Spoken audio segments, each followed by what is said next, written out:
Hey guys, welcome to American Golf Vlog. This is the how to build a golf simulator for less than $500. I am not fortunate enough to have the funds available to purchase a SkyTrack or a FlightScope or one of the big high dollar, $10,000, $15,000, $20,000 and up golf simulators, but I wanted to have a way to practice at home in the winter time. So started doing a little research and came up with a couple different options, and I'm going to go over those things with you and show you how I constructed mine. And if you guys want, follow the lead, and you can do a couple things a little better than I did for just a little bit more money. Probably still come under the $500 budget, and learn from what I did here to make your simulator work much better than what mine did even. But I think mine works pretty good, and so we're going to go over it now. So a couple of details on my simulator I'm going to show you here. I actually purchased the OptiShot 2. This is a simulator you can purchase online on eBay or Amazon, a lot of different online sources. This particular simulator, everything comes in the box, software download, a mat to hit balls off of, and you basically just have to download this onto your laptop or PC. The actual mat itself looks like this. This is the actual mat that comes in that box, and it has a sensor here and a sensor here, and that's what reads the club face as it passes over. So it doesn't actually read a golf ball. You don't even have to hit real golf balls for it to have the simulator work. I'm going to be constructing the simulator as I'm videoing today to give you guys an idea of how easy it is to put together. The first piece that was probably one of the more intensive pieces to build was the pad. So all I did was take a sheet of plywood, cut it to about, I think it was 3 feet by 5 feet. Got some carpet pad. It was very inexpensive, little mat that I think this was supposed to be used for like an exercise floor, and some leftover carpet I had at the house. And I wrapped the mat all over the cardboard, wrapped the carpet all around it, just kind of stapled it to the back, glued it, whatnot, and cut out a hole just big enough for the simulator to be mounted in. Now the screen that I used, again, I did everything very inexpensively. I purchased a king-size sheet. King-size bed sheet, and I got some boards and mounted the sheet to the board. All right, guys, so as you can see, I just take the screen and I'm able to attach it directly through the hooks that I have there, and using those hooks, I'm able to secure the screen to the wall and stretch it out really tight to give myself a good screen to run the projector onto. All right, so now give you a little bit of a different view. Have the mat set up here. As you can see, the mat just sits down into the carpet. There's just one wire that runs up to the laptop. I built a little shelf that folds up conveniently. I'll try to show you that in a moment when I fold it up here into the wall there like so. Got a little light that you'll need to mount some sort of light, because it's a little dark when you're actually running the simulator. The screen, like I said earlier in the video, is just a king-size sheet. I'm gonna back out a little bit so you can see. It is mounted into the ceiling. I'll get a close-up there, just with hooks, as so. You can see here. And just stretch it out on the bottom with some simple bungee cords that stretch it out and make it a good mix there. The projector is actually very easy to mount. I don't know if you can see it there, but the projector was very inexpensive. I think it was like 50 bucks at Walmart, and just ran the power cord over above the garage door openers you see there, and then ran a VGA cord just along the top of the ceiling down to where you plug your laptop in. Went ahead and started the software, and I'll walk you through that. After you download the software on your computer, you have a login, and when you log in, it gives you some different options as far as play practice, different things. You can play different courses, and we're gonna do the update a little later. And it's pretty simple to use for the most part. We're just gonna go ahead and I'm gonna do some practice. Go into the practice mode, and let me turn the sound on there, and we're gonna go practice. And we'll just go to the driving range. You do have to set up a username, load your clubs in, so forth. I'm only gonna do a couple shots here just to give you an idea of. All right guys, so doing the best I can with the lighting. I wanted you to be able to see the screen. I will do some close-ups of the mat in a moment, but right now what I'm gonna do is I'm actually gonna set the club on pitching wedge, which is what I have. Actually, it's a gap wedge.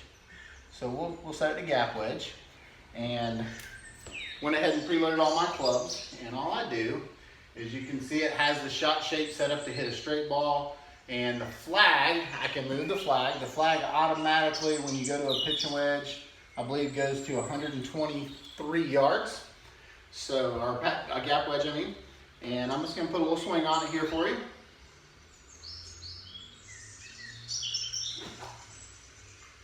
And as you notice, I didn't have to hit a ball. It still reads it. Very accurate as far as club head speed, 57 miles an hour. I had the face open, 4.3, and the swing was on plane. So I'm gonna make a little harder swing this time and kind of give you guys an idea of what it can, real read faster swing speeds.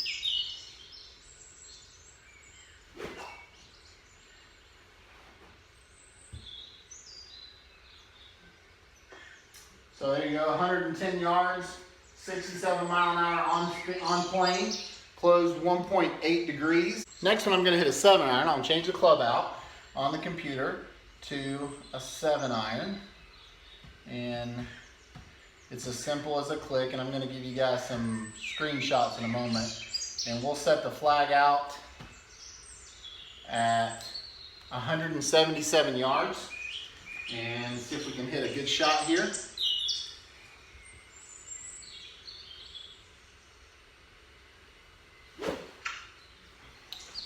And I'm gonna bring the screen over to show you guys the actual computer screen. And as you can see, it'll read 75 miles per hour, open 5.4 on plane, 184 yards. Tempo, it gives you a lot of good facts there about the club head. Give you a couple little insights on the actual program and how you set it up and run it. Changing clubs is very simple. You have a cursor here. You can just change to whatever club you want it to change to as you go through. All the way down, you set it up with your clubs, of course. So I'm not sure if you can see where my putter is down on the mat, but for putts, it's as very simple as you just make a putting stroke, 35 feet. It's reading the putter left of the pin there, so 3 miles per hour, closed 3.3 degrees. As you notice, I have not hit balls, but you can hit balls. And you can hit real balls, you can hit foam balls. I typically use yellow foam balls, and they're very soft, allow me to hit shots, and maybe you'll be able to see the ball there on the mat. I don't know if we can see that or not there. Okay. You can hit full shots with it. Oh, let me change the club.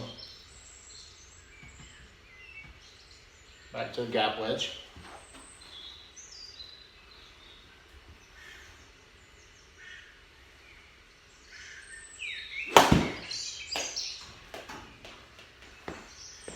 And we'll show you guys the screen there. It does read out on the screen, 71 miles an hour, 119 yards. Outside the in, club face was square, tempo 1.0. So the next thing we're gonna do, I'm gonna exit out of this mode and go back to the main menu. And when I go back to the main menu, I'm gonna show you how an actual course. And I'm just gonna pick one of the courses. One of you guys may have, you can see there's a ton of different courses you can pick.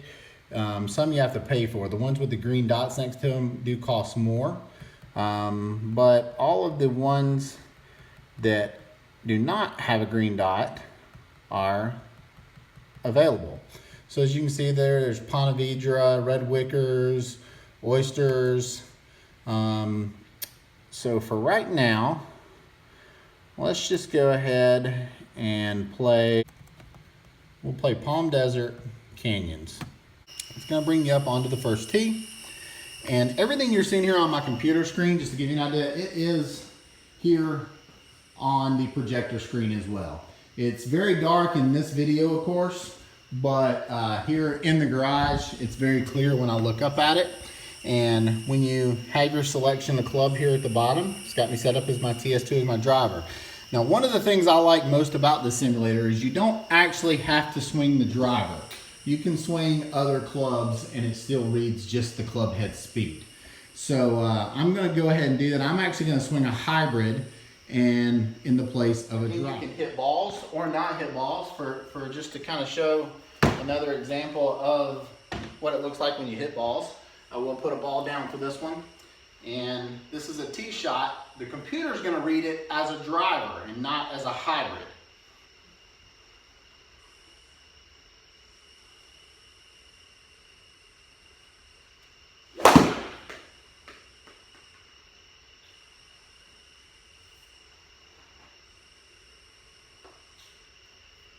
So, 111 miles per hour, open 2.8, on plane, 329 yards. I have 34 yards left to the hole. So for this game, I'm actually gonna set it up on a different course. I'm gonna set this up at the Torrey Black course and play. And we're gonna be on the first tee. So again, I'm gonna hit this hybrid as a driver instead of hitting a driver. Put the ball down, the course is loading, takes a moment or two. So this first hole gives me all the information on the screen. It is a par 4, 426. So I'm gonna hit driver.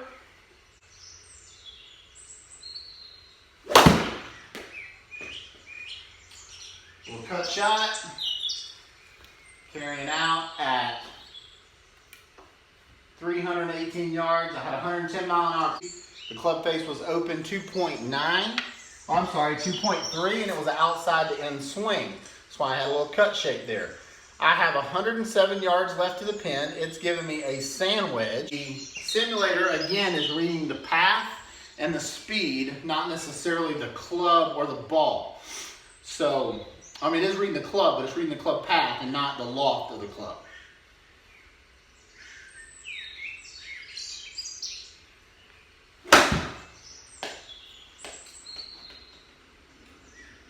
So swung a little too easy on that one, left myself a little chip there. Oh, I'm gonna go down in the bunker. So as you can see, the game is not a complete joke. It doesn't give you easy shots or anything. I have another pitch here. So it's got me with a sand wedge. I'm gonna change that club to a lob wedge because if I were playing out of a bunker, I would hit a lob wedge. And I go ahead and open the face up, and I'm not even hitting the ball this time.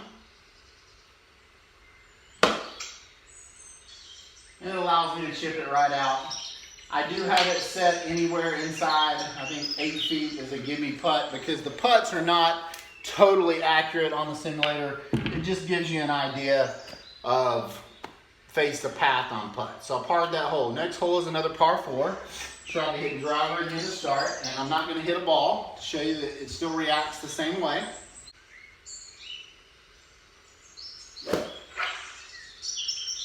Oh, I did not hit a draw. I hit a push fade. I'm in the rough. So I'm going to have 95 yards. I only hit it 246. So you see it does punish you when you hit those bad shots. It says I have 95 yards left to the hole, and it's giving me sand wedge. So I'm going to leave it on sand wedge, and I'm going to make a good full swing this time coming out of the rough.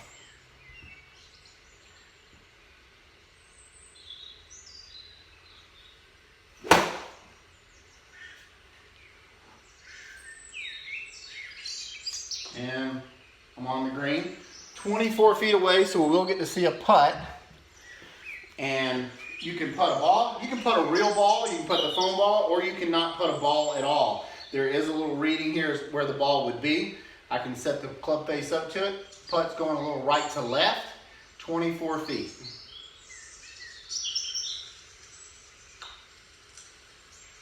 So pull that a little left and went along 6 feet, but it gives me a par for give me on that shot. So guys, I'm gonna turn the lights back on here and walk through a little bit more about the setup so that you guys can see a little better. On the setup of the machine, I'm just gonna go over again. You've got the plywood, carpet, padding, cut the hole out for the simulator. I constructed a little shelf for the computer to sit on there, ran the wires up just to try to hide it away because this is normally where my wife parks in the garage. And I am able to swing a full club in here because it's a 12-foot ceiling, or 11 or 12-foot ceiling. The screen, king size sheet. But when you're hitting foam balls, and I'll kind of go into one of the balls here and kind of show you what I mean. It's just a foam ball like you buy any sporting goods store, practice type balls. And it's real easy. The setup of everything, I'm gonna set down in a moment and go over all the cost factors on it and let you know how I'm not including the computer cost into the $500 for the simulator because most of us already have a laptop PC of some kind that you can run it off of. If you had to run it into, you can actually buy a cheap Chromebook for as little as probably $150. So you could actually include the computer price into it. Now, I did say in the beginning of the video I would share some things that I would have done a little differently if I do it again. And one of those things is the actual mat. I used carpet, as you can see here, because it's what I had at my house at the time. I would spend a little more money and actually purchase the green indoor-outdoor carpeting to use to put over the board. That way it gives you a little more feel of an actual simulator. Lighting, I didn't include that. I just have some very inexpensive LED lights, as you can see, mounted in different places around the room to give myself some light when I'm actually hitting balls because it is very dark in the garage when you just have the simulator on. I believe that's everything as far as cost-wise. We're going to tally all that up at the bottom in a moment and go over and try to finalize out the video.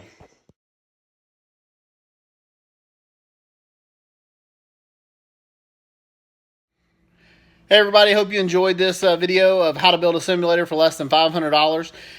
Many of you showed interest when I posted first on social media about showing how to do this, and I enjoyed building it. I enjoyed playing on it. I think in the near future we'll do some actual vlogging on the simulator, kind of give maybe some match play stuff with myself and a couple other guys that play around here. And if you have any questions, don't hesitate to message me. If you really enjoy the video and like the content, please like the video, click on the like button down below, subscribe to our channel if you haven't already, and please share it with friends. And I'd love to help you guys in any way. If you need any suggestions on simulator or any questions about it, please, again, don't hesitate to message me on Facebook or YouTube, whatever's easier for you, and we'll get back to you as quick as we can. So thanks for watching. I hope you enjoyed the video.